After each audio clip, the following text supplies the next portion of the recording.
Assalamualaikum, salam sejahtera. Melaka memilih sekali lagi. Kita bersiaran dari pesisir Sungai Melaka di Casal del Rio ini menjelang hari pengundian 20 November 2021, dan hari ini saya menampilkan seorang tokoh akademik yang melihat politik dari aspek geografi GIS yang mungkin jarang diperdebatkan ataupun dibincangkan, tetapi amat menarik kerana beliau merupakan pakar dalam bidang ini dan seringkali saya tampilkan sebelum ini dalam kajian-kajian GIS politik peringkat nasional ataupun di peringkat lokaliti. Dan kali ini untuk perayaan Negeri Melaka saya bersama Prof Madya Dr. Rosmadi Fauzi. Apa khabar, Dok? Terima kasih kerana turun walaupun sibuk, dapat turun juga dalam kesejukan kempen Pilihan Raya Negeri Melaka. Mungkin itu soalan pertama saya. Kesejukan tu terasa tak, Dok? Agak-agak hambar, agak tawar dah masuk minggu pertama ni. Ya, saya bersetuju dengan apa yang Haji katakan je.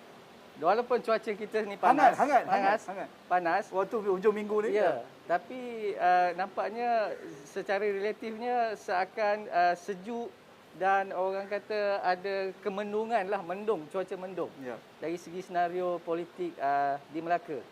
Sepatutnya selepas hari penamaan calon, kita menjangkakan sebagai contoh pada hari ini, pada hujung minggu, kita akan dapat lihatlah situasi atau senario politik seperti yang sebelum-sebelum ini menghampiri hari mengundi. Yep. Sepatutnya ia semakin rancaklah. Kita nampak dari segi kempen, dari segi isu-isu yang diterjemahkan dalam pilihan raya yang lepas-lepas. Tetapi nampaknya pada pilihan raya pada kali ini tidak kelihatan sebegitu. Dan mungkin ini juga dia selarilah dengan apa yang berlaku dalam konteks negara kita. Yep. Norma barulah orang kata. Rupanya pilihan raya pun nampaknya ini adalah norma baru pilihan raya.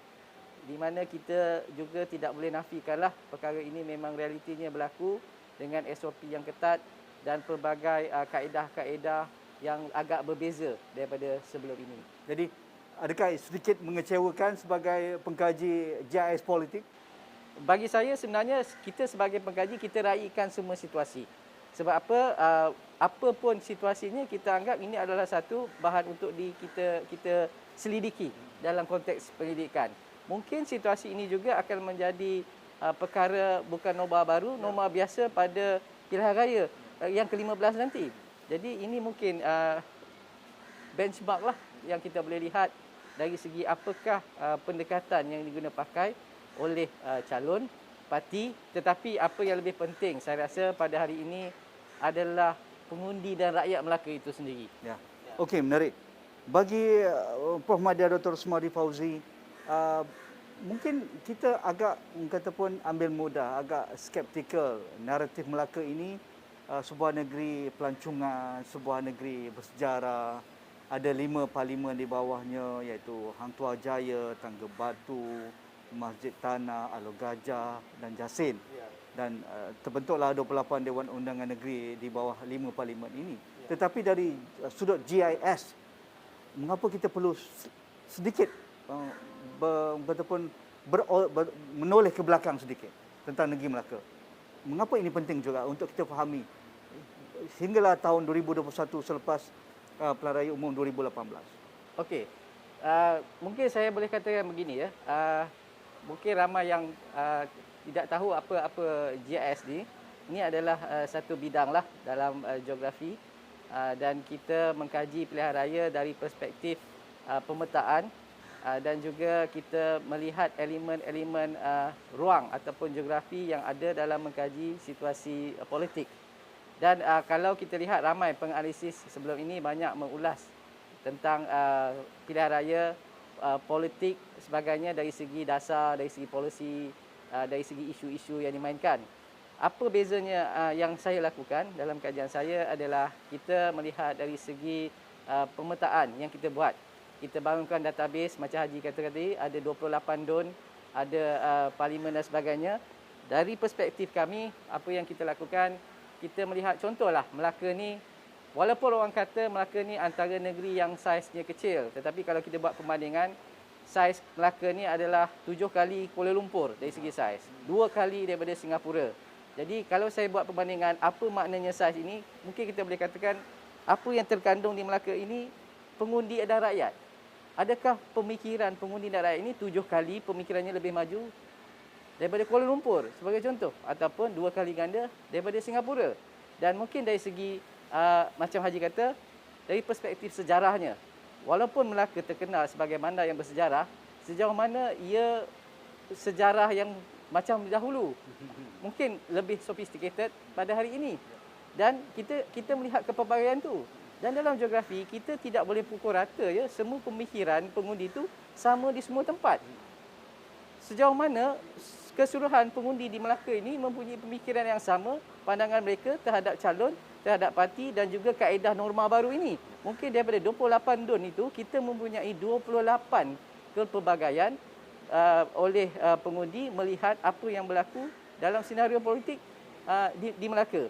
Ini yang kita lihat. Dan selain daripada itu, kita juga melihat apakah unsur-unsur atau elemen bukan saja fizikal, tetapi benda-benda yang lebih penting dalam konteks sosial rakyat itu sendiri.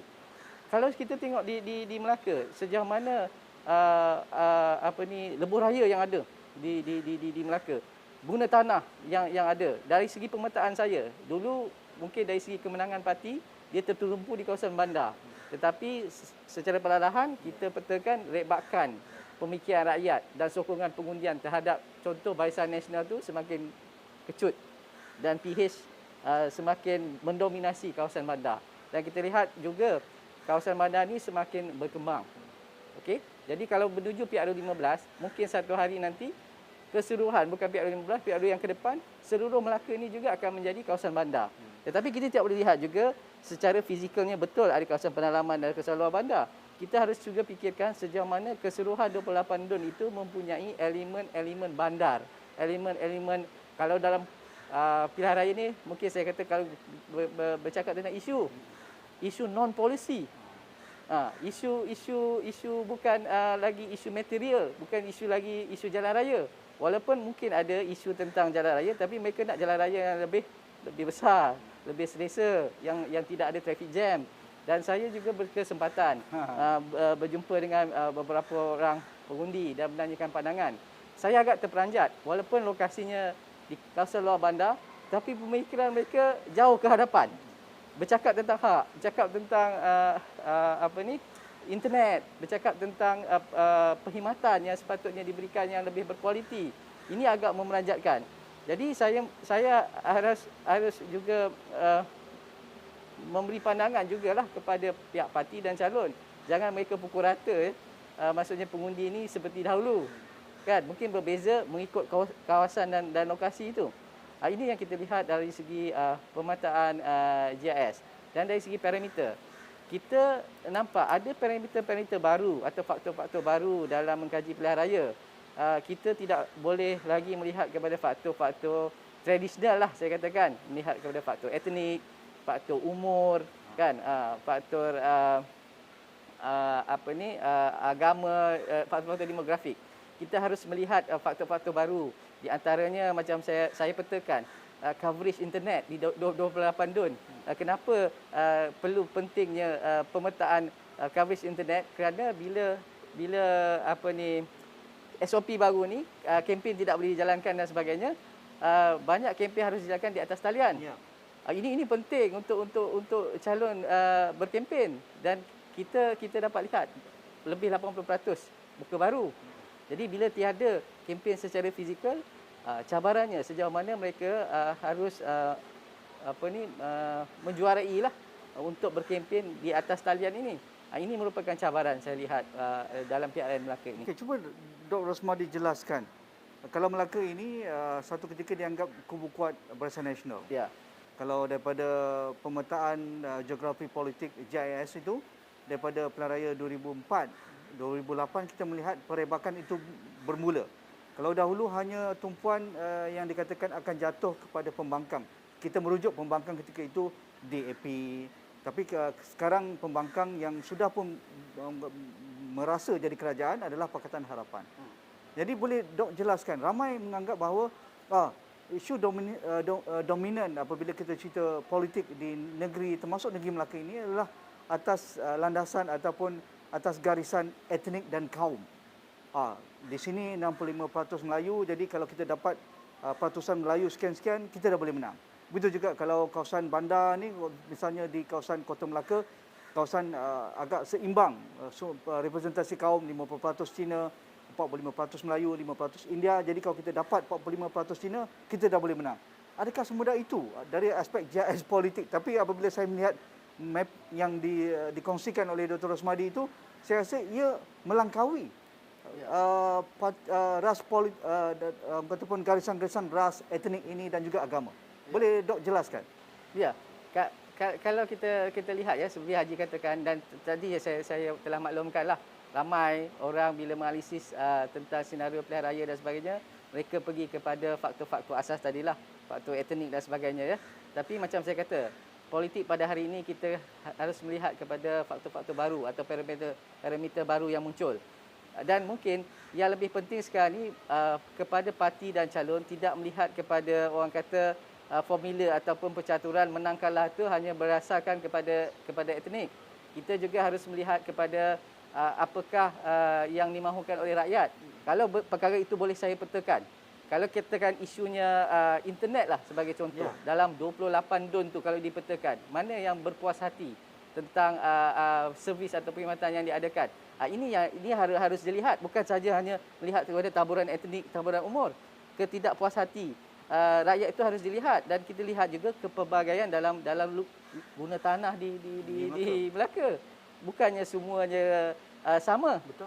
Ada kawasan pesisir pantai, ada kawasan bandar, ada kawasan guna tanah pertanian dan ada industri dan sebagainya. Jadi perbezaan kepelbagaian ini juga dia mewakili pemikiran pengundi yang berada di kawasan itu. Jadi harus dilihat kepada apakah approach yang seharusnya dilakukan, baik dari segi polisi ataupun cara berkempen, dan bagaimana mereka untuk menambat hati pengundi ini dari perspektif kawasan yang berbeza-beza.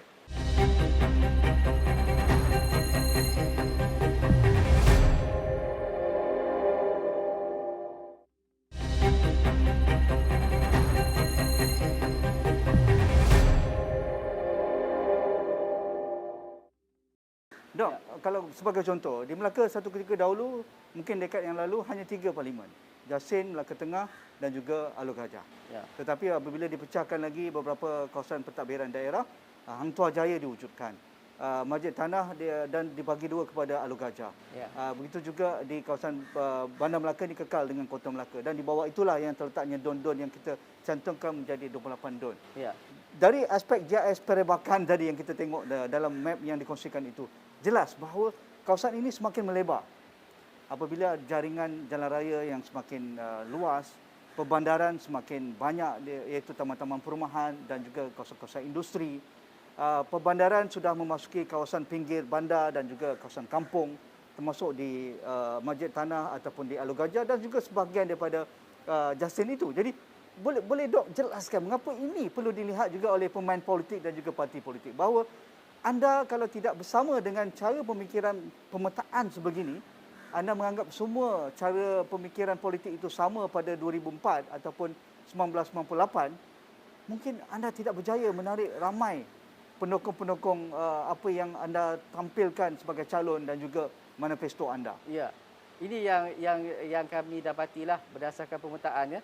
Kita dapat lihat rebakan pemikiran rakyat tu berubah-ubah mengikut masa. Dan daripada kecil semakin berkembang ke keseluruhan Melaka. Tapi ini yang kita katakan, untuk kita mendapatkan dapatan yang baru, kita perlu ada satu kaedah baru. So dari segi pemetaan dan pengkajian politik menggunakan GIS, kita dah nampak ada satu trend penemuan-penemuan baru yang berlaku. Tetapi bila kita lihat approach ataupun kaedah yang dibuat oleh ahli parti, even pun calon, mereka tidak selari dengan perkembangan dari segi perubahan pemikiran ini. Ini harus ditekankan. Saya sebenarnya sangat meraihkanlah bila disebut ada 80% calon baru. Tetapi sejauh mana calon baru yang diperkenalkan itu come out dengan satu yang baru mengikut perubahan pemikiran tu, mengikut yang peta yang kita kongsi, yang saya tunjukkan. Jadi ini tidak selari. Ini yang harus pihak parti dan pihak calon melihat ke perbezaan setiap kawasan dan atribut ini. Dan saya nampak mereka banyak melihat kepada perkara-perkara tradisional lah, saya anggap tradisional. Ini pemikiran cara kempen yang terdahulu. Kita lihat sekarang ni rakyat dah berubah. Saya melihat Melaka sendiri dari segi mobility, dari segi interaksi, dari segi pergerakan berbeza dah. Ya. Kan? Nak masuk ke Bandar Melaka daripada Dah traffic jam dah. dah traffic jam. Daripada Akro. Betul. Kadang-kadang mengambil masa yang lama. Ini yang harus kita lihat, kita perhalusi. Mungkin dari segi servis dan perkhidmatan, kita tahu negeri Melaka ni tidak ada sumber-sumber sumber asli. Jadi perkhidmatan tu penting. Betul. Jadi, Apa yang kita lihat depan mata kita duduk ni, Sungai Melaka, perkhidmatan, bot pelancong dan sebagainya. Ini merupakan perkhidmatan. Kerana ia menggamit pengalaman, experience pelancong datang ke negeri bersejarah. Tapi tanpa perkhidmatan yang efisien, yang affordable ataupun mampu dibayar oleh pelancong, jadi orang tak datang Melaka tau. Betul. Dan sesak melampau. Ya. Ini harus dilihat oleh calon, oleh parti, dan sejauh mana selari dengan manifesto yang telah diperkenalkan oleh parti dengan kehendak yang kita lihat seperti yang kita bincangkan ini.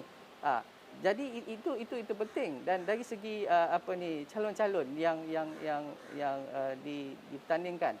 Saya ada membuat kajian. Saya melihat ada 3 faktor utama dalam pemilihan calon mengikut cita rasa rakyat lah, dan saya betulkan menggunakan GIS, dan kita survey ada 3 yang utama. Mereka mahu calon yang berpendidikan.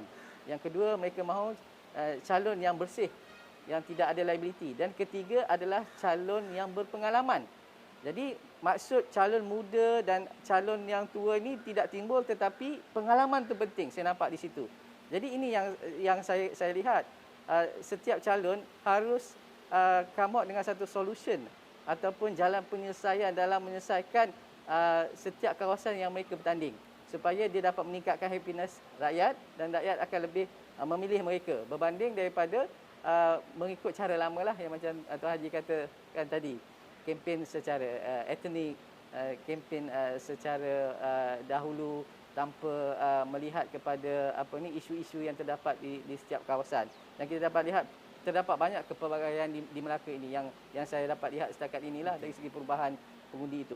Dari aspek kekangan kempen memang kita terasa sudah pun diadres oleh Dr. Rosmadi pada awal tadi, juga dengan norma baru, tetapi dari kajian GIS juga, adakah perayaan negeri Melaka ini kita akan lihat apa pun yang akan berlaku pada 20 hari bulan, di mana ataupun corak pemikiran ataupun cara pemilihan pengundi di Melaka. Adakah mereka cenderung kepada parti lagi ke masih dominan, ataupun kepada polisi yang ditawarkan, ataupun dari sudut credibility individu? Pada pandangan Dr. Rosmadi bagaimana? Okey. Saya bercakap berdasarkan data lah yang kita buat kajian. Saya tak nafikan ketiga-tiga faktor yang Tuan Haji sebutkan tadi memang ada. Ada pengundi yang melihat kepada calon, pengundi yang melihat kepada parti, dan melihat kepada credibility ataupun sejauh mana parti menyelesaikan satu masalah.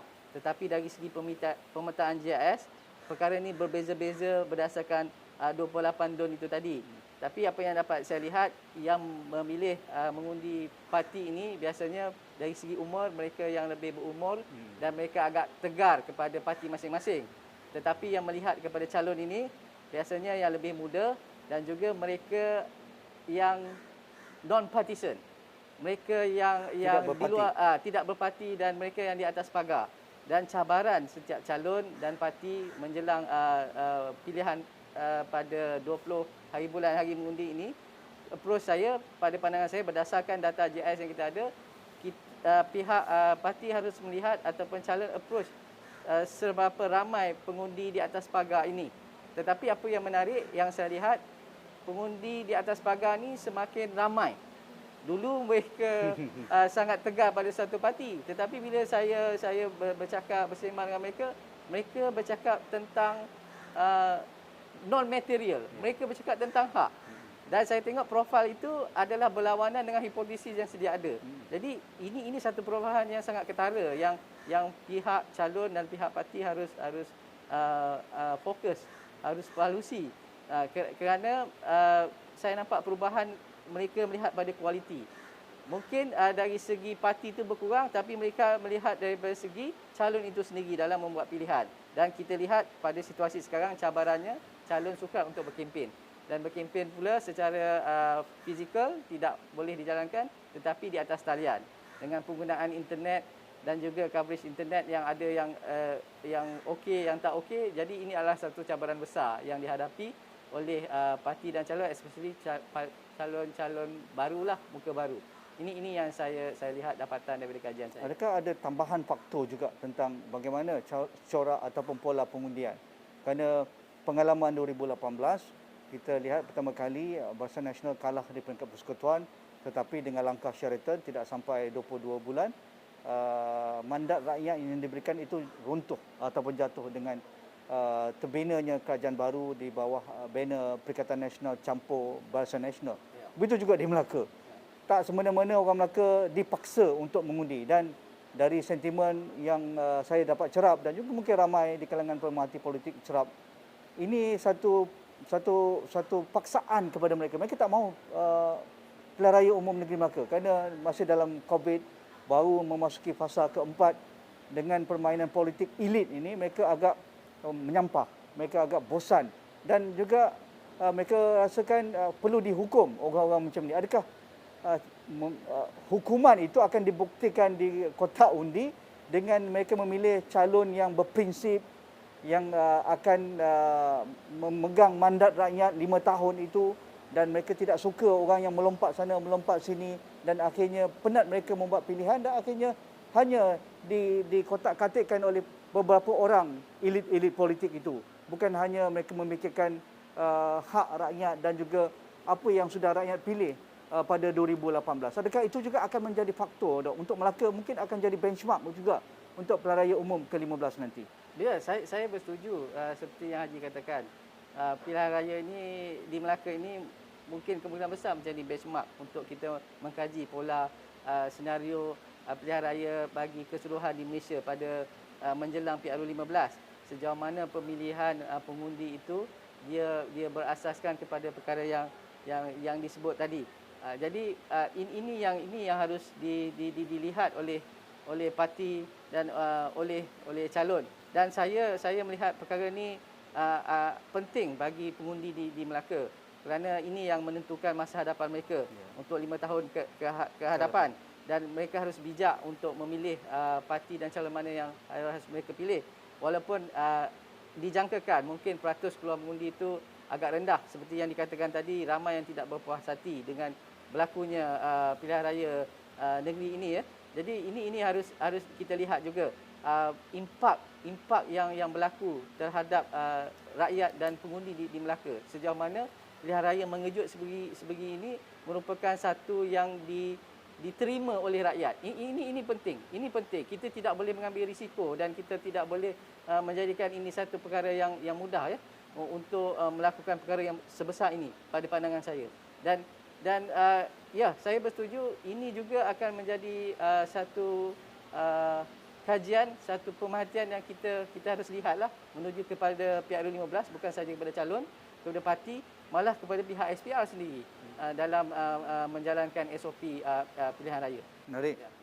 Saya akan kutip lagi, mungkin kalau sempat sebelum hari pengundian 20 hari bulan, mungkin dalam masa seminggu ini ada cerapan-cerapan baru, sentimen-sentimen yang sempat diangkat oleh Prof. Madya Dr. Rosmadi Fauzi dari Jabatan Geografi Universiti Melaya. Terima kasih, Dok, kerana sudi berkongsi masa sedikit di pesisir pantai Sungai Melaka pada petang ini yang indah tetapi hangat cuacanya, tetapi kempen pilihan raya masih sendu, masih sejuk. Tapi kita mengharapkan yang terbaik. Moga-moga tidak ada jangkitan baru, tidak ada ataupun kluster-kluster baru akibat kempen pilihan raya negeri Melaka menjelang 20 hari bulan ini. Itu sahaja untuk Melaka Memilih bersama saya Nazri Kahar dan juga Prof. Madya Dr. Rosmadi Fauzi. Assalamualaikum, kita jumpa lagi.